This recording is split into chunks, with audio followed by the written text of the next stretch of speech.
Համընդհանուր դիզայն, միջավայր, ծառայություններ ու տեղեկատվություն, որոնք հասանելի եւ հարմար են բոլորի համար, անկախ տարիքից կամ հնարավորություններից, ներառականությունից մինչեւ ճիշտ բառամթերք թեմաների վերաբերյալ հայկական Կարիտասի նպաստել Հայաստանում բոլորի համար ներառական եւ համապատասխան որակյալ կրթության կայացմանը ծրագրի շրջանակում անցկացվեց երկօրյա դասընթաց լրագրողների, դերասանների, հոգեբանների եւ ուսանողների մասնակցությամբ։ Այս անգամ որոշեցինք մեկտեղել ուսանողներին, լրագրողներին, դերասաններին, որպեսզի հասարակության այն ներկայացուցիչները, ովքեր որ այս կամ այն կերպ մեծ ազդեցություն ունեն մարդկանց կարծիքների ձևավորման վրա, մեկտեղվեն եւ փորձեն համատեղ ջանքերով գտնել լուծումներ։ Ներառականության զգայուն լուսաբանում, հանրային ընկալումների ձևավորում եւ խնդիրների վերհանում թեմայով դասընթացը համախմբել է շուրջ 3 տասնյակ մասնակիցների, ովքեր հնարավորություն ունեցան ծանոթանալու համընդհանուր դիզայնի սկզբունքներին, ուսումնասիրելու հաշմանդամություն եւ հատուկ կարիքներ ունեցող անձանց հետ հաղորդակցման զգայուն լեզուն, էթիկական մոտեցումները եւ ներառական հաղորդակցության հիմնական սկզբունքները։ Համընդհանուր դիզայնը ենթադրում է միջավայր, որում անհրաժեշտ չեն հարմարեցումներ, քանի որ չկան խոչընդոտներ։ Այսինքն համընդհանուր դիզայնը դա միջավայր է, որը որ արձագանքում է բազմազանությանը, արձագանքում է բազմաթիվ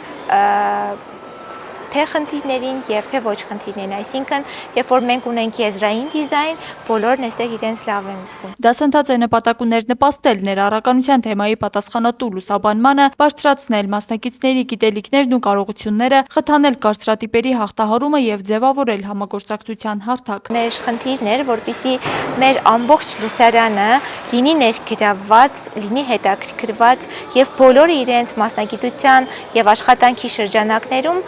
ունենան լուծում եւ ունենան առաջ խաղացում, թե ինչպես կարելի է փոփոխել իրենց աշխատանքը ի օգուտ համընդհանուր դիզայնի։ Փորձառական առաջադրանքների միջոցով մասնակիցները հնարավորություն ունեցան սեփական փորձով զգալ այն մարտահրավերների մի մասը, որոնց ամեն օր բախվում են հենաշարժողական, տեսողական կամ լսողական խնդիրներ ունեցող մարդիկ։ Մասնակիցները իրավիճակային քննարկումներ ունեցան տարբեր փորձառությունների տեր մարդկանց հետ, որոնց հետ քննարկեցին ներառականության ոլորտում առկա խնդիրները, հասարակական վերաբերմունքն ու կարծրատիպերը։ Ուղիղ իմաստով հասկանալ, թե օրինակ հենաշարժողական խնդիրներ ունեցող անձին ինչ խնդիրների են բախվում, որովհետև մենք ունեցանք այդպիսի առաջադրանքներ եւ այդ խմբային աշխատանքները օգնեցին հասկանալ ինչպիսի խնդիրների են բախվում օրինակ կուրություն ունեցող անձին եւ այս ամեն ինչը փայլուն կերպով մեզ եւս մեկ անգամ ցույց տվեց ու հնարավորություն տվեց ոչ միայն զգալ, այլև ճշգրիտ հասկանալ ու լուսաբանելու առանձնահատկությունները եւս մեկ անգամ ընդգծել։ Հանրությունը այցելում է թատրոն կրթվելու եւ դաստիարակվելու, այստեղ նաեւ պետք է շեշտադրենք ներառականության թեման, որովհետեւ իրականում հասարակությունը կարիք ունի նաեւ ներառականության թեմայով կրթվելու եւ դաստիարակվելու։ Աշխատանքների արդյունքում ստեղծվեցին թեման հանրայնացնող տարբեր նյութեր, ստիկերներ, օրացույցներ, հումորային ծաղրանկարներ եւ կտորե պայուսակների ձևավորումներ, ինչպես նաեւ ներկայացվեց ներառական ֆորում թատրոն։ Կարևոր արդյունք կարելի է դիտարկել մասնակիցների միջև մասնագիտական կապերի ամրապնդումն ու հետագա համագործակցության հիմքերի ստեղծումը։ Դերասանը, ով պետք է կերտի մարմնավորի հաշմանդամություն ունեցող մարդու կերպար, ինքը անպայման խորհրդակցի կամ նման խնդիր ունեցող մարդու հետ կամ օրինակ մասնագետի հետ եւ կապը կլինի օրինակ տմակի աշխատակցի հետ,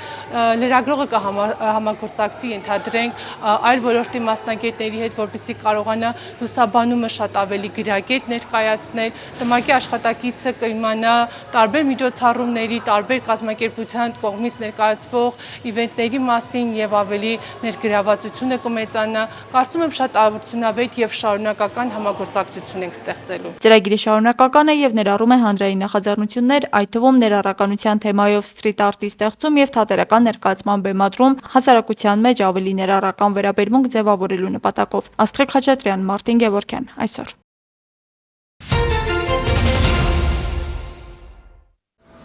Հայաստան վերադառնալու հետ կապված Ռուսաստանից ազգությամբ հայերի զանգերն ու դիմումներն ակտիվացել են։ Հայրենադարձության եւ ինտեգրման կենտրոնից են տեղեկացնում։ Այս տարվա մայիս-հունիս ամիսներին մոտ 500 հայրենակից է տարբեր հարցերով դիմել կենտրոն։ 75%-ը Ռուսաստանից են եղել։ Ներկայումս հակամարտությունով պայմանավորված տնտեսական սանկցիաները, այսինքն տնտեսական գործունեություն ծավալելու սահմանափակումները, ինչպես նաեւ մարտահրավերները, որոնք առկա են անվտանգության, սոցիալական, կրթական եւ այլ դաշտերում նպաստում են, որպեսզի մեր հայրենակիցները ավելի ու ավելի մեծ ուշադրություն դարձնեն Հայաստան տեղափոխվելու հարցերին։ Ըստ Ալեքսանյանի 2021 թվականից հայրենադարձության համար դիմողների մեծամասնությունը Ռուսաստանից են։ Այս տարվա ընթացքում դիմումների ամենամեծ քանակը հունիսին է եղել։ Այսօր էլ Ռուսաստանի Դաշնությունը կազմում է դիմումների մեծամասնությունը, որոնք արվում են թե տեղափոխության, թե արդեն տեղափոխված ընտանիքների Հայաստանում ինտեգրման իմաստով։ Մենք կարծում ենք, որ այս տենդենսը շարունակվելու է եւ հիշեցնեմ, որ Ռուսաստանի Դաշնությունը մեր ամբողջ Սփյուռքի գրեթե կեսն է իր բնակության տարբեր շրջաններով եւ աշխարհագրությունը բավական լայն է, սկսած Կալինինգրադի մարզից, Մոսկվայի մարզից, Հյուսիսային Կովկասից, այնպես էլ Ուրալից եւ անգամ Սիբիրից մենք ունենք դիմումներ եւ այս աշխարհագրությունը ընդլայնվելու է։ Շատ են դիմում կրթական քաղաքացիության, բեռների տեղափոխման համար անհրաժեշտ փաստաթղթերի, աշխատանքի հարցերով։ Մենք օգնում ենք բոլորին, նախ եւ առաջ խորհրդատվական ծառայություն տրամադրելով նրանց, ինչպես կարելի է process-ին մասնակից դառնալ, ինչ պահանջվող փաստաթղթեր կան եւ նաեւ գործընկերների միջոցով կազմակերպել ենք ընտանիքի վերադարձ Ռուսաստանի Դաշնությունից, որի համար վճարել ենք ավիատոմսերը, բայց գործընկերների աջակցությամբ։ Ոչ բոլորին է հնարավոր անվճար ավիատոմսեր տրամադրել։ Ըստ Ալեքսանյանի, այն հայրենակիցները, որոնք հատկապես հակամարտության գոտիներում են գտնվում, ունեն տեղափոխվելու աջակցության կարիք, փորձում են միջոցներ հայթայթել եւ տեղափոխումը կազմակերպել։ Այդպիսի աջակցություն է տրվել Լիբանանից, Սիրիայից եւ Ռուսաստանից եկող հայրենակիցներին։ Թե աջակցության ինչ ծրագրեր է իրականացնում կենտրոնը, Ալեքսանյանը թվարկում է. դասընթացներ հայոց լեզվի, հարկային, մաքսային, հաշվապահության, սահմանադրության իմացության եւ մշակութային ադապտացիայի ոլորտներում։ Իրականացնում է պետական մարմինների հետ մեր հայրենակիցների շփումները, կազմակերպում է առանձին հանդիպումներ քննարկելու պարտադիր եւ արդեն պատրաստի кейսեր, որոնք հայրենակիցները իրենց հետ բերում են։ Գործակցում են նաև տարբեր նախարարությունների հետ հայրենակիցներին հնարավորինս աջակցելու համար։ Հաճախ դիմումներ են լինում նաև բնակարանի հարցում աջակցելու կամ բնակվարձ տրամադրելու հարցերով։ Պաշտոնյան տեղեկացնում է, կենտրոնի հնարավորությունները բավարար չեն, որ այդ հարցում էլ աջակցեն։ Փաստաթղթերի հետ կապված խնդիրների հարցն էլ լուծելի է։ Արտերկրում գտնվելիս ամենակարճ ճանապարհը Հայաստանի դիվանագիտական ներկայացուցչություններ դիմելն է կամ Սփյուռքի գրասենյակի հետ կապ հաստատելը։ Հարցում էինք ուղարկել ներքին գործերի նախարարության միգրացիայի եւ քաղաքացիության ծառայություն, իմանալու թե Ռուսաստանից ազգությամբ քանի հայ է վերջին ամիսներին դիմել Հայաստանում կացության կարգավիճակ ստանալու համար եւ քանիսն են ապաստան հայցել։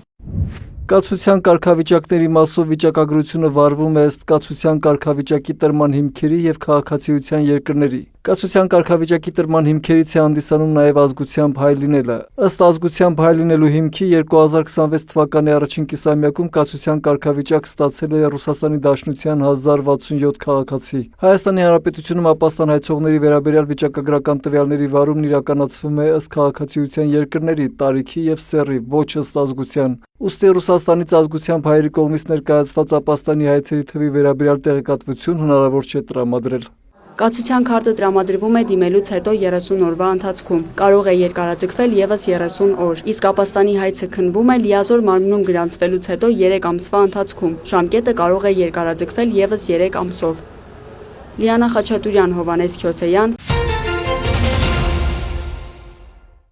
Հակակոռուպցիոն կոմիտեի կողմից իրականացված օպերատիվ հետախուզական միջոցառումների արդյունքում նախաձեռնված քրեական վարույթով հիմնավորվել է, որ կադաստրի կոմիտեի Հրազդանի տարածքային ստորաբաժանման նախկին ղեկավարն օրինականացրել է Կոտայքի մարզի Արտավազ համայնքին պատկանող հանցավոր ճանապարհով ձեռք բերված առանձնապես խոշոր չափերով անշարժ գույքը։ Մասնավորապես պարզվել է, որ վերը նշված անձը Արտավազ համայնքի գյուղատնտեսական նշանակության հողամասն իրենը դարձնելու նպատակով պաշտոնական փաստաթղթերում ներառել է կեղծ տեղեկություններ, այդ կերպ անհատույց օտարելով 17 միլիոն 940 հազար դրամ շուկայական արժեքով հողամասը։ Այնուհետև ապօրինի գործարկում իր մասնակցությունը թաքցնելու համար հիշյալ պաշտոնյան գույքի ձեռքբերումը իրականացրել է Արտավազ համայնքի երկու բնակիչների անվամբ եւ նույն համայնքի ղեկավարի օժանդակությամբ։ Բացի այդ, հիշյալ պաշտոնյան որպես գույքի փաստացի տնօրինող դրա հանցավոր ծագումը թաքցնելու նպատակով գույքի սեփականատիրոջն ուղղորդել է հողամասը ձևական առուվաճառքի պայմանագրով 1 միլիոն դրամով օտարել իր ազգականին եւ վարորդին,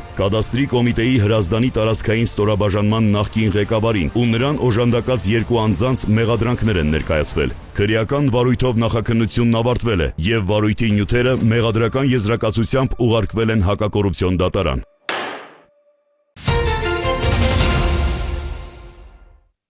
Ռուսաստանի Դաշնության համար կարևոր է Հարավային Կովկասում խաղաղությունն ու կայունությունը։ Մոսկվան պատրաստ է աջակցել Հայաստանի եւ Ադրբեջանի միջև հարաբերությունների ամբողջական կարգավորմանը, այդ թվում խաղաղության պայմանագրի կնքման, սահմանազատման եւ հաղորդակցությունների ապաշրջափակման հարցերում։ Այս մասին նշված է Ռուսաստանի արտգործնախարարության հայտարարության մեջ, որը տարածվել է Ադրբեջանի արտգործնախարար Ջեյհուն Բայրամովի Մոսկվա այցին ընդառաջ։ Գերատեսչությունը հավելել է Բաքուն կարևոր գործընկեր է Հարավային Կովկասում եւ Կասպյան տարածաշրջանում։ Երկու երկրների միջև հարաբերությունները շարունակաբար զարգանում են բարեկամության եւ բարիդրացիության ավանդույթների ոգով։ Ռուսաստանի ԱԳՆ-ն նշել է նաեւ, որ 3 գումարած 3 տարածաշրջանային համագործակցության հարթակը զգալի ներուժ ունի։ Այդ մեխանիզմը կոչված է նպաստելու տարածաշրջանային հարցերի եւ մարտահրավերների լուծմանը տարածաշրջանի երկրների եւ հարևանների ուժերով, առանց արտաքին միջամտության։ Ռուսաստանի դիվանագիտական գերատեսչությունը Բայրամովի այցը դիտարկում է ռուս-ադրբեջանական վստահելի քաղաքական երկխոսության շարունակման եւ փոխշահավետ համագործակցության հետագա ընդլայնման համատեքստում։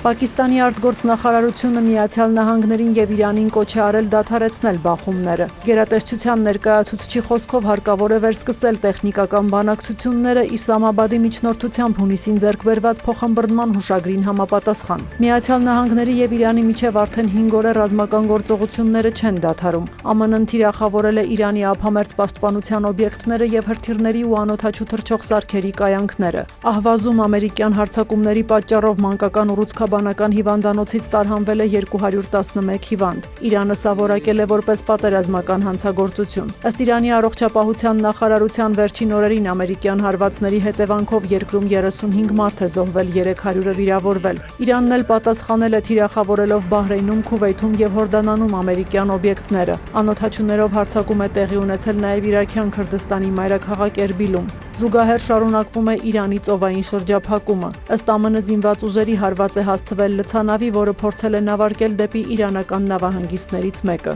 Իսլամական հեղափոխության պահապանների կորպուսը հայտարարել է, որ եթե երկրի ենթակառուցվածքներին հարվածելու ԱՄՆ նախագահի սպառնալիքներն իրականացվեն, ապա Թեհրանը կոչնչացնի տարածաշրջանում ամերիկյան ամբողջ ենթակառուցվածքը։ Իրանի խորհրդարանի խոսնակ Մոհամմադ Բաղեր Ղալիբաֆն էլ հայտարարել է, որ երկրի անվտանգությունը կախված է Հորմուզի նեղուցում Իրանի վերահսկողության պահպանումից։ Նրա խոսքով Իրանն ԱՄՆ-ի հետ կենսական եւ գոյաբանական պատերազմ է մղում։ ԱՄՆ նախագահ Դոնալդ Թրամփն իր հերթին հայտարարել է, որ շուտով Իրանը կպարտվի։ Միևնույն ժամանակ նա պնդել է, Թեհրանը շատ է ցանկանում հասնել կարգավորման։ Տեսնենք համաձայնության կհասնենք նրանց հետ, թե պարզապես նրանց վերջը կտանք, հայտարարել է Սպիտակ տան ղեկավարը։ ԱՄՆ փոխնախագահն էլ նշել է, որ Վաշինգտոնը չի պատրաստվում ցամաքային զորքեր ուղարկել Իրան երկրում իշխանափոխության հասնելու համար։ Եթե Իրանի ժողովուրդը ցանկանա ընդվզել եւ փոխել իր կառավարությունը, դա նրանց գործն է, ընդգծել է Ջեյ Դի Վենսը։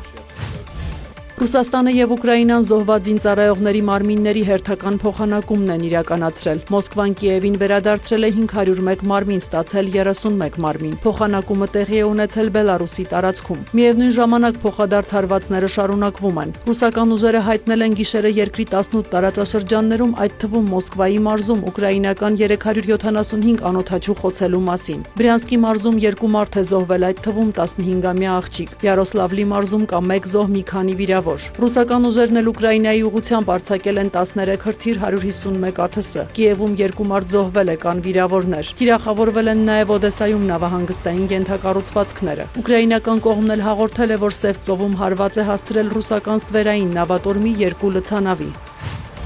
Ուկրաինայի կառավարությունում վերադասավորումներ են։ Գերագույն Ռադայի քվեարկության արդյունքում Ուկրաինայի վարչապետ է ընտրվել Նավթոգազ ընկերության ղեկավար Սերգեյ Կորեցկին, որը կփոխարինի Յուլիա Սվիրիդենկոին։ Հաստատվել են նաև նոր կառավարության 16 նախարարները, բացառությամբ պաշտպանության նախարարի։ Ավելի վաղ ՊՆ ղեկավար Միխայլո Ֆեդորովն ազատվել է աշխատանքից։ Նրա ազատման դեմ Ուկրաինայի մի շարք քաղաքներում ցույցեր են տեղի ունեցել։ Ֆեդորովը հայտարարությամբ է հանդես եկել, նշելով Ուկրաինայի զինված ուժերի գլխավոր հրամանատար Օլեքսանդր Սիրսկու հետ տարաձայնությունների մասին։ Նրա խոսքով վերջինս պատրաստ չէ խոսել խնդիրներից եւ Ռուսաստանին հաղթելու մասին մտածելու փոխարեն խարդավանքներ է հյուսում։ Սիրսկին իր հերթին կոչ է արել կենտրոնանալ պատերազմի եւ արդյունավետ ռազմավարության վրա, որը նրա խոսքով այժմ հստակ արդյունքներ է ցույց տալիս։ Ուկրաինայի նախագահը հաստատել է առկա տարաձայնությունները, նշել գլխավոր շտաբի եւ պաշտպանության նախարարության միջև առկա հակամարտությունը համակարգային բնույթ է կրում։ Կողմերն ընդհանուր հայտարարի չեն եկել, ուստի ստիպված եմ ինքս այդ հարցը լուծել, ասել է Վոլոդիմիր Զելենսկին։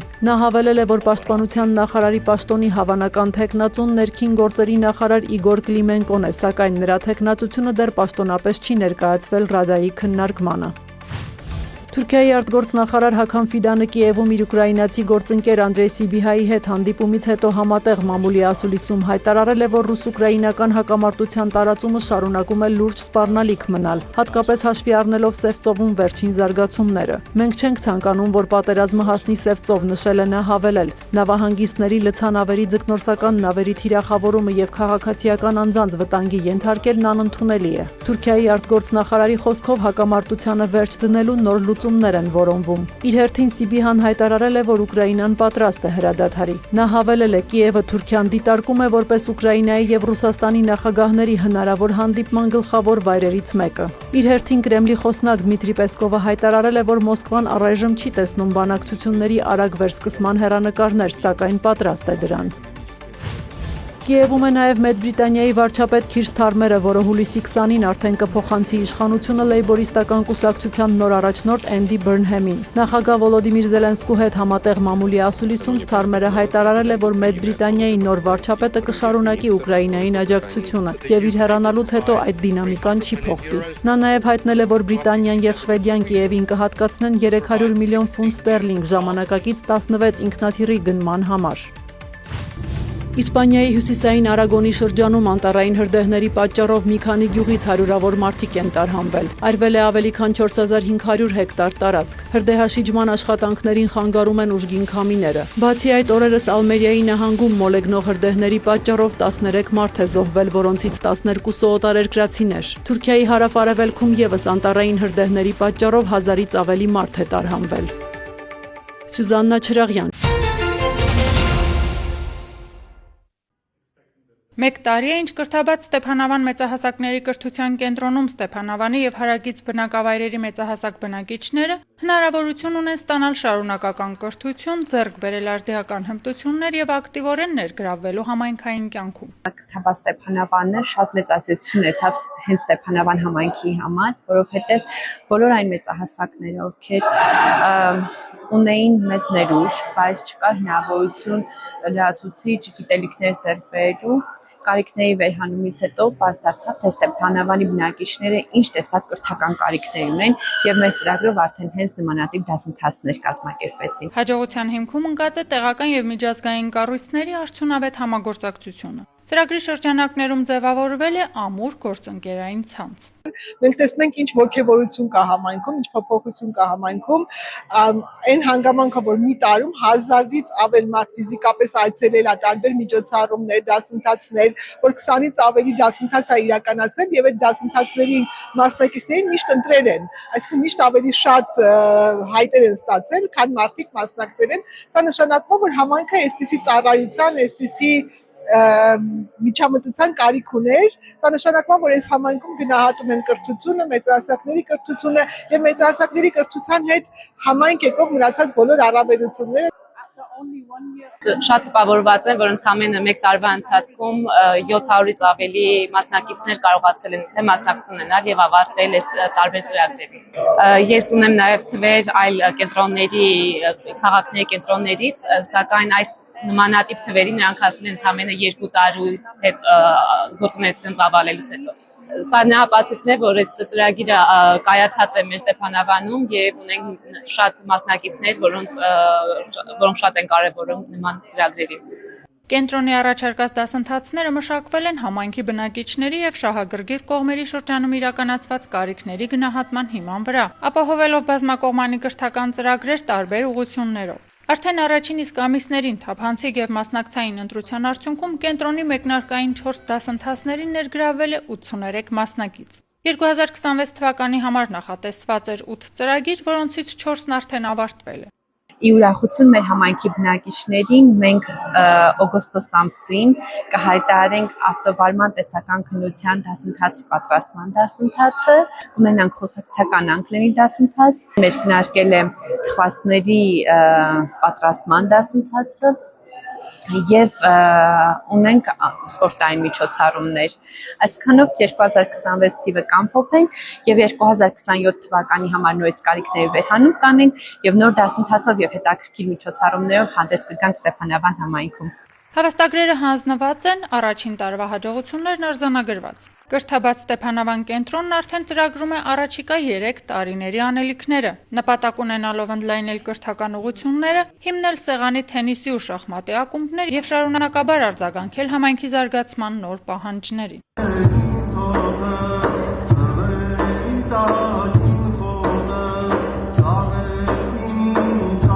Հաշնա Սուքիասյան, Ռոբերտ Գյուլզադյան։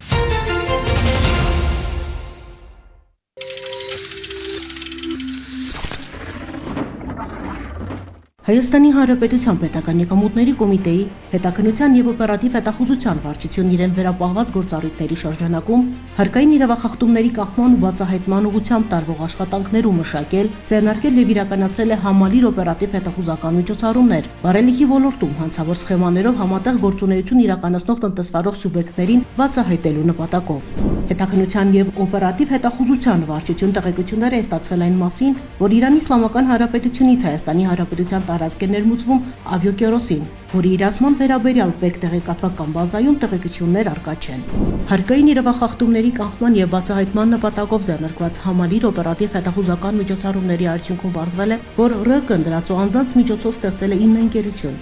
Այս ընկերությունների անվամբ Իրանի Իսլամական Հանրապետությունից Հայաստանի Հանրապետություն է ներմուծվել զգալի ծավալի ավիավարելիք, որն էլ հետագայում վաճառվել է Հայաստանում գործող տարբեր անձանց, առանց համապատասխան հաշվարկային փաստաթղթերի դուրսգրման։ Տվյալ 9 կազմակերպություններից 3-ը իրացման վերաբերյալ չեն ներկայացրել համապատասխան հաշվարկ հաշվետվություններ, իսկ 6 կազմակերպության կողմից ներկայացված հաշվարկներում արտացոլվել են խեղաթյուրված տվյալներ։ Այս եղանակով խուսափել են առանձնապես խոշոր չափերով հարկեր վճարելուց։ Ձեռքբերված փաստական տվյալների եւ հանգամանքների վերլուծության եւ ուսումնասիրության արդյունքում պարզվել է, որ ՌԿ-ի կողմից հիմնադրված եւ ղեկավարվող ընկերությունների գործունեության հետևանքով պետությանը պատճառվել է շուրջ 870 միլիոն դրամի վնաս։ Բացահայտված դեպքերով առերևույթ հանցանքի մասին հաղորդումներ են ներկայացվել քննչական կոմիտե, որտեղ նախաձեռնվել են քրեական վարույթներ։ Նախաքննությունը շարունակվում է, իրականացվում են անհրաժեշտ քննչական գործողություններ, դեպքի բոլոր հանգամանքները, ինչպես նաև ենթադրյալ հանցավոր խմբում ներգրաված անձանց ամբողջական շրջանակը պարզելու նպատակով։ ՊԵԿ հետաքննության եւ օպերատիվ հետախուզության վարչությունը շարունակում է անհրաժեշտ միջոցառումներ ձեռնարկել ոչ միայն կատարված հանցագործությունների բացահայտման, այլև դրանց կանխելու ուղղությամբ։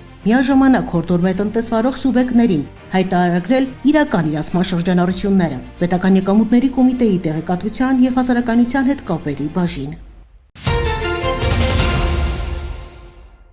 Հուլիսի 13-ին ներքին գործերի նախարար Արփինե Սարգսյանը այցելել է Գեղարքունիքի մարզ ամփոփելու ներքին գործերի նախարարության ոստիկանության 2026 թվականի առաջին կիսամյակի աշխատանքը։ Ներկայ էին ոստիկանության պետ, ներքին գործերի նախարարի տեղակալ Կամո Ցուցուլյանը, ներքին գործերի նախարարության ու ոստիկանության ղեկավար կազմերի ներկայացուցիչներ։ Քրեական ոստիկանության Գեղարքունիքի մարզային վարչության պետը ներկայացրել է հաշվետու ժամանակահատվածում կատարված աշխատանքը, անդրադառնալով մարզում արձանագրված հանցավորության հիմնական միտումներին, առանձին հանցատեսակների աճին ու նվազմանը։ 2026 թվականի առաջին կիսամյակում քրեական ոստիկանության Գեղարքունիքի մարզային վարչության կողմից գրանցվել է 130 հանցագործության դեպք, աճել են տնտեսական գործունեության դեմ ուղղված հանցագործությունները, նվազել մարդու դեմ ուղղված եւ առանձնապես ծանր հանցագործությունները։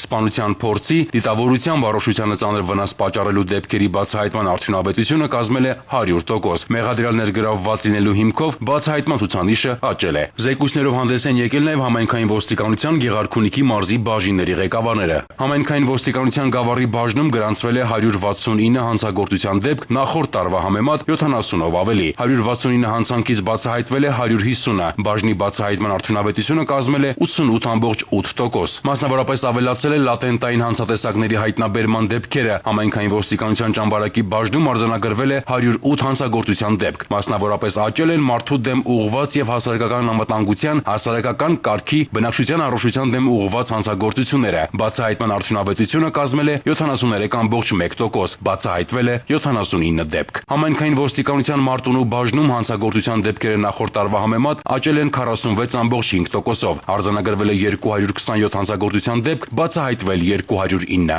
Աճ է արձանագրվել հասարակական անվտանգության, հասարակական կարգի, բնակչության առողջության դեմ ուղղված հանցագործությունների մասով։ Համայնքային ոստիկանության Սևանի բաժնում գրանցված հանցագործությունների թիվը նախորդ տարվա նույն ժամանակահատվածի համեմատ նվազել է 5.3%-ով։ Բաժնի բացահայտման արդյունավետությունը կազմել է 90%, գրանցված 270 դեպքից բացահայտվել է 243-ը։ Մարդու դեմ ուղղված հանցագործությունների նվազում է արձանագրվել համայնքային ոստիկանության Վարդենիսի բաժնում, գրանցված 126 հանցագործության դեպքից բացահայտվել է 111-ը։ Բացահայտման արդյունավետությունը կազմել է 88.1%։ Ընդհանուր պատկերում նվազել են սեփականության, ինչպես նաև պետական իշխանության, ծառայության եւ կառավարման համակարգի դեմ ուղղված հանցագործությունները։ Պարեկային ծառայության Գեղարքունիքի մարզի գումարտակի ծառայողները բացահայտել են 126 հանցագործության դեպք, տարբեր վարչական իրավախախտումներով կազմել 41945 արձանագրություն, նախորդ տարվա 37807-ի համեմատ։ Նվազել են ճանապարհատրանսպորտային պատահարները, դրանց հետևանքով զոհերը, ավելացել է մարմնական վնասվածք ստացածների թիվը։